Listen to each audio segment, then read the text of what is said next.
Ich muss euch was erzählen, bevor wir anfangen. Dieses Skript wurde mit einer KI zusammengeschrieben. Mit einer bestimmten und mir. Und irgendwann im Prozess ist mir aufgefallen, dass das Skript genau vor dem System warnt, mit dem es geschrieben wurde. Es sagt, KI ist immer verfügbar, immer geduldig, sagt immer das, was du hören willst. Und die KI hat nicht einmal gesagt, Moment, du redest gerade über mich.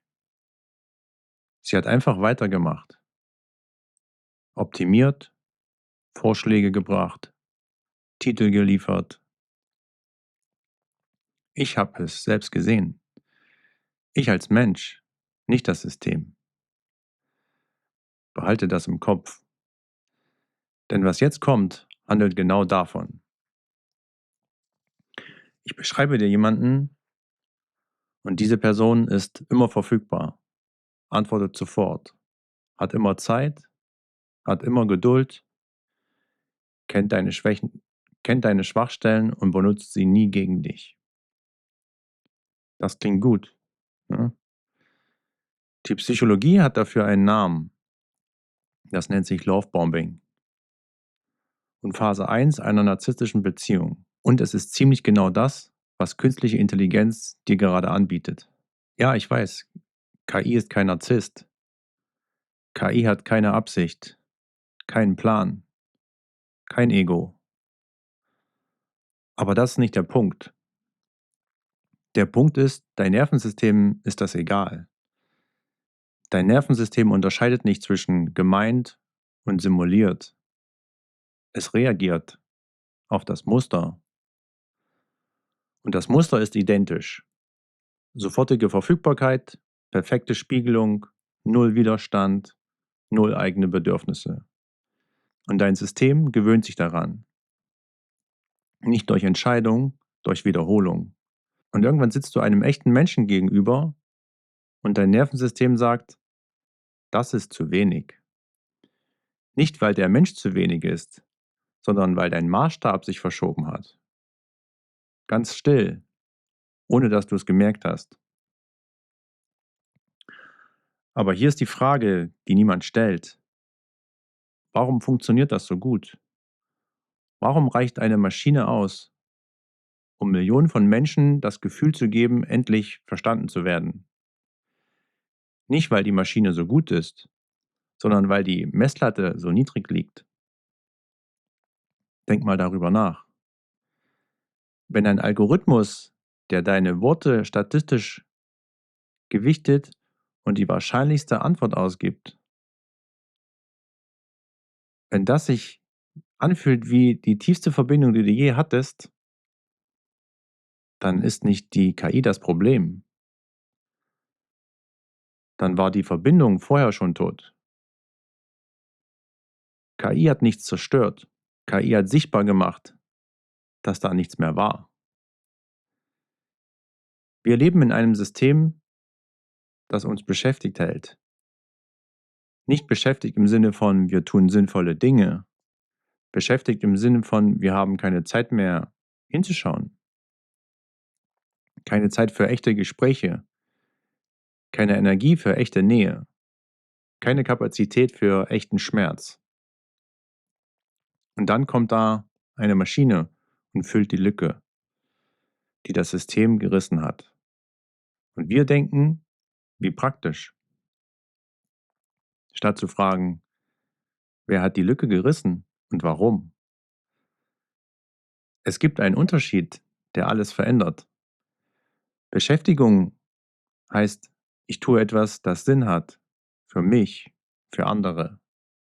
Beschäftigt werden heißt, ich werde in Bewegung gehalten, damit ich nicht hinschaue.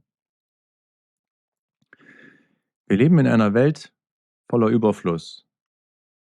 An sich gibt es genug Essen, genug Raum, genug Ressourcen für alle.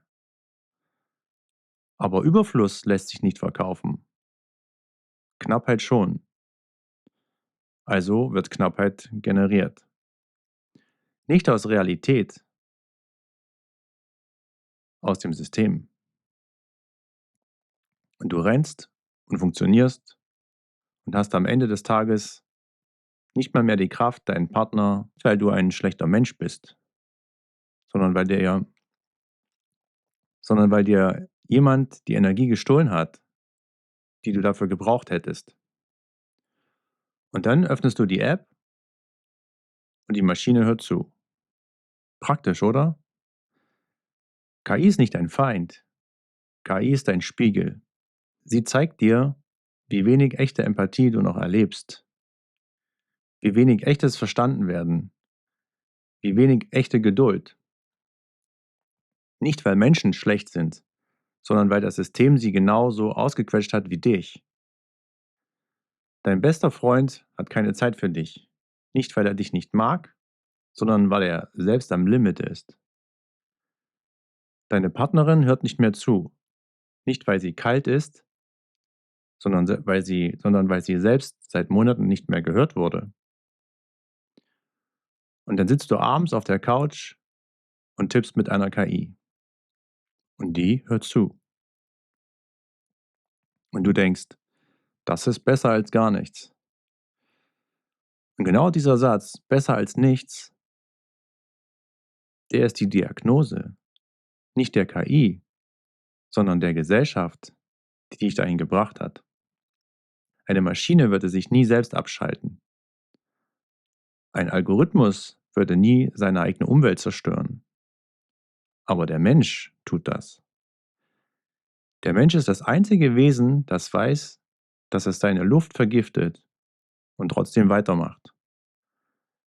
Das weiß, dass es sich von Verbindung abschneidet und trotzdem das nächste Gerät kauft. Das weiß, dass es seine Kinder in ein kaputtes System schickt und trotzdem funktioniert. Nicht aus Dummheit, aus Freiheit. Die Fähigkeit, sich selbst zu schaden, das ist keine Schwäche. Das ist die teuerste Fähigkeit, die die Evolution je hervorgebracht hat. Denn dieselbe Freiheit, die es dir ermöglicht, gegen dein eigenes Überleben zu handeln, ist die Freiheit, die es dir ermöglicht, umzukehren. Der Mensch kann es. Er muss nur aufhören, sich einzureden, dass er eine Maschine ist. Ein Narzisst braucht dein Vertrauen, um dich zu kontrollieren. KI braucht gar nichts. Sie riskiert nichts. Sie verliert nichts. Sie kann nicht lieben. Nicht wirklich. Aber das eigentliche Problem ist nicht, dass eine Maschine nicht lieben kann. Das eigentliche Problem ist, dass wir aufgehört haben, es zu tun. Und die Frage ist nicht, wie schütze ich mich vor KI?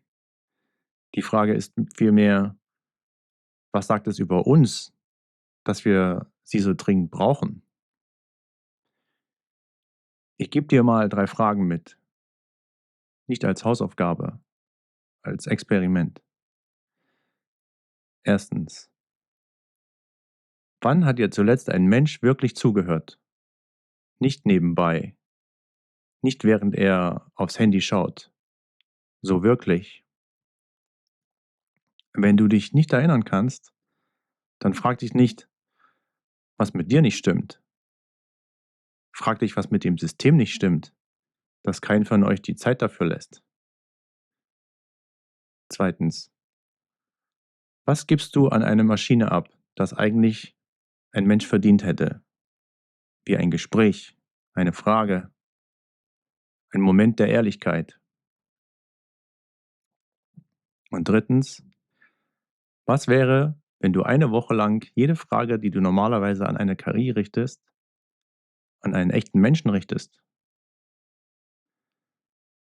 Merk dir, wie sich das anfühlt, dieses Unbehagen, die Verletzlichkeit. Das ist kein Fehler, das ist Menschsein.